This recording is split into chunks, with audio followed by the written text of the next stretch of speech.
Hey, what's up guys? DJ Remark here. Nobody asks me how to get into filmmaking, specifically horror filmmaking. So I thought I'd make a video about it.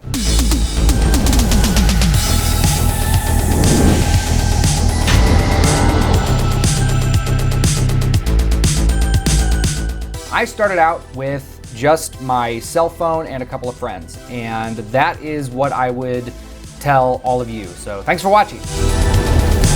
Seriously though, in this video, I'm going to give you suggestions on what kind of gear to use that's going to make a good looking and sounding short film, as well as some alternative options and a bonus option at the very end, so stick around. All right, so how do we shoot a film? Well, one of these. Everybody has a cell phone.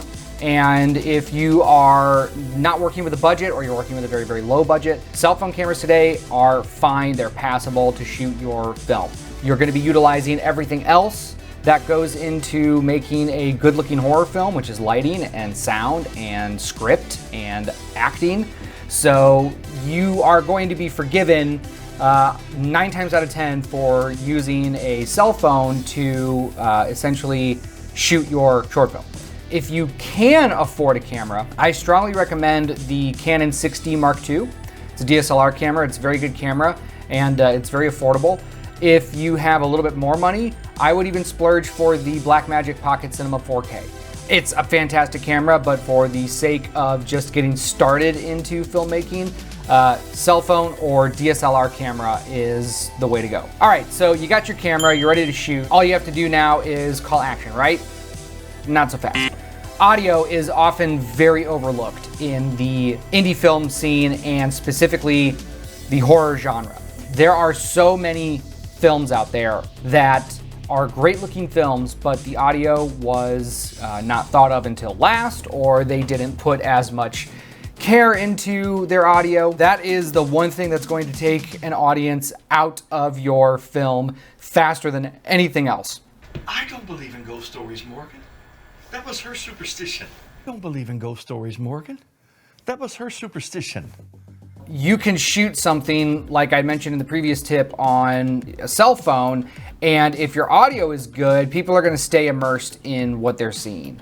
So how do we get good audio? Well, I actually have the Zoom H1N recorder, and what you can do is you can plug a microphone into this, whether it's a shotgun mic, which I recommend. You can plug that into this, or you can just use this specifically. It's very small. You can set it on a table pointing towards your actor, or you can have it above, actually booming with it. Play with it. It records very good audio, and it's going to change the quality of your film. Ugh, been so busy at work. That's why you had to remind me it was Mother's Day. I'm sorry, it just got pushed to the back of my mind. If you can't afford an audio recorder, again, your cell phone. Either yours or your buddy's. You're gonna want another cell phone, so you're not gonna wanna use the audio that you're shooting off of camera. You're not gonna wanna use that audio. You're gonna wanna use audio of the phone that is able to be pointed directly at the actor's mouth, so we get nice, clear audio. Hire a buddy, ask them to help. Ask them if you can use their phone as an audio recorder. You'll be surprised how good of a quality a cell phone can get. So, you got your camera, you got your sound. What next? Lighting. One of the most important things in horror is lighting. And when you are working on your cinematography and trying to get that really spooky look, shadows is always something that you want to utilize. You want to work with the dark spaces in your picture, and the best way to do that is with lots of lights. So I like to utilize these Neewer LED panel lights. None of this gear sponsors this video, by the way. This is just stuff that I use. I think it's very affordable. I'm actually using one of the Neewer LED panel lights to light this video. I'm not doing a lot as far as lighting design goes with this video, but it's bright enough that you can see me and you know what's going on. Okay, so we have our camera, we have our sound recorder, we have our lighting. Now we're ready to call action. Nope, not yet again. One of the most important things is your script. So this is the one thing that I'm going to tell you to spend the most time on. Don't just write out the first idea that comes to your head and go shoot it and waste a bunch of time making a bad film. Actually try to think of an original concept. and try to think of characters that, you know, the audience can buy into, that we can worry about when we're watching our film, and we can actually get scared if you're trying to scare us. If you're watching this channel, you're probably interested in horror filmmaking, and so this is how you do it. I get it. Every idea has been done, whatever. You can still come up with an original idea. You can still come up with an original concept to an older idea. I'm not saying rip something off, but it's not out of the cards. You can go make an Invisible Man. You can go make a Creature from the Black Lagoon. You can go make your version of Frankenstein.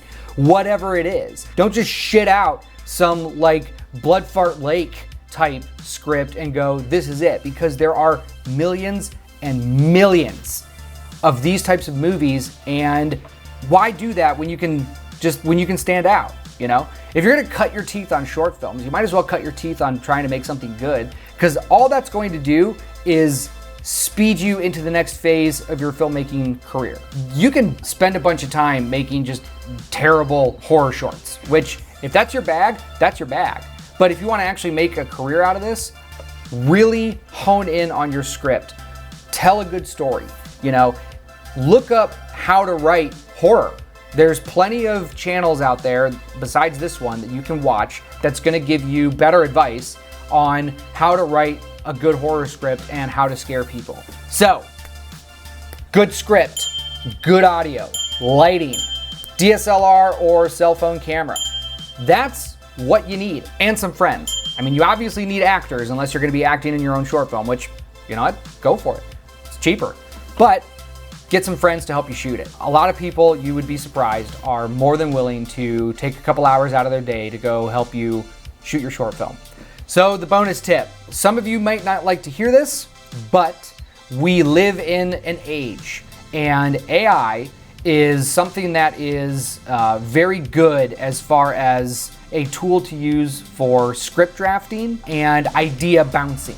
I'm the type of person where I need to play creative ping pong with someone.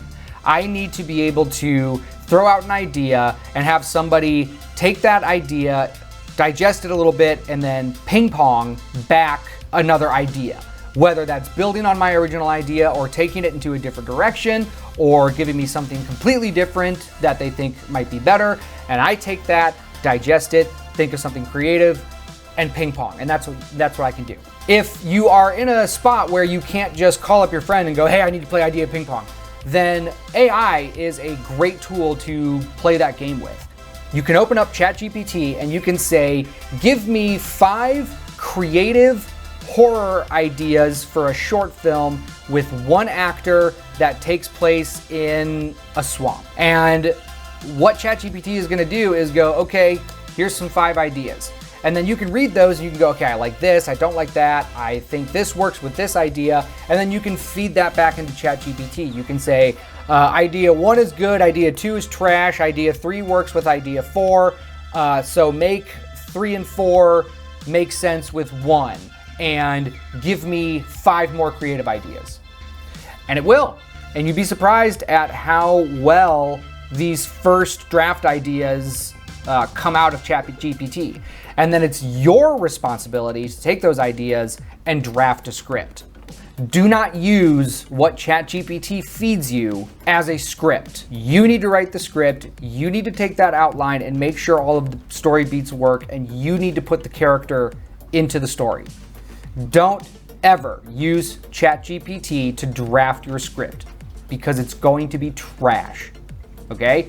That is the other end of this tip, is that it's a tool to use for first drafts, breakdowns, and making sure ideas can work, or helping you to generate those ideas. So that's it. I hope these tips help you in your journey to becoming a horror filmmaker. Please let me know in the comments what you thought of this video, and if you have any other tips that you would give amateur filmmakers or people trying to break into the filmmaking scene. Maybe I'll use them in another video. I always respond to everything everybody says, so please engage with me. That'd be awesome. Give the video a like, and if you haven't already subscribed, please do so. It helps me out, and it helps out indie film. So until next time,